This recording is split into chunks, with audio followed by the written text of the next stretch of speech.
खासदार संजय राऊत यांनी ठाकरेंच्या भेटीला ते पोहोचले। संजय राऊतांसोबत अनिल परबही शिवतीर्थवर पोहोचले। राज ठाकरेंच्या भेटीसाठी संजय राऊत पोहोचले। तर महापालिका निवडणुकीसाठी ठाकरेंची युती होणार का असा प्रश्न उपस्थित होतोय। पालिका निवडणुका जाहीर झाल्यानंतर ही पहिलीच भेट आहे, त्यामुळे चर्चा सुरू झाल्या आहे।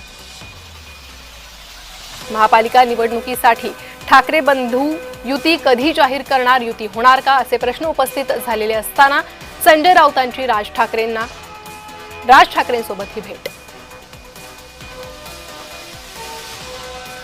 तर संजय राऊतांसोबत अनिल परबही शिवतीर्थवर पोहोचलेले आहे। आता ही भेट नेमकी कशा संदर्भात आहे, भेटीत काही चर्चा होणार आहे का, निवडणुकी संदर्भात या चर्चा असणार आहे का, ते पाहणं महत्त्वाचं आहे।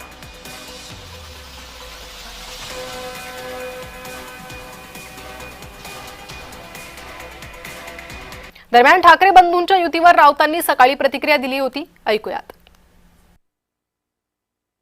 मी जे म्हणतोय, प्रत्येक मराठी माणसाचं हे कर्तव्य आहे की या वेळेला ही लढाई प्रत्येकाची असायला पाहिजे। आणि मला असं वाटतंय की त्या पद्धतीची जागरूकता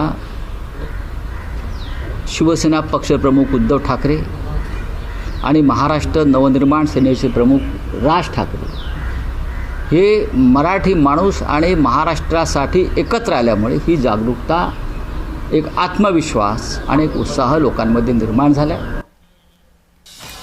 तर संजय राऊत अनिल परब शिवतीर्थवर पोहोचलेले आहे। आता ही भेट नेमकी कशा संदर्भात याच्या चर्चा सुरू झालेल्या आहे। महापालिका निवडणुका जाहीर झाल्यानंतर ही भेट अतिशय महत्त्वाची मानली जाते। राऊतांसोबत अनिल परब शिवतीर्थवर पोहोचलेले आहे। तर सकाळी संजय राऊतांनी पत्रकार परिषदेत दिलेली माहितीही आपण ऐकली आहे। 8 दिवसांच्या आत युतीबद्दल घोषणा होईल असं त्यांनी सांगितलेलं आहे। उद्धव ठाकरे, राज ठाकरे आता युती संदर्भात काय बोलतात, कोणकोणत्या महापालिका निवडणुकांसाठी युती होते याकडे लक्ष लागलंय।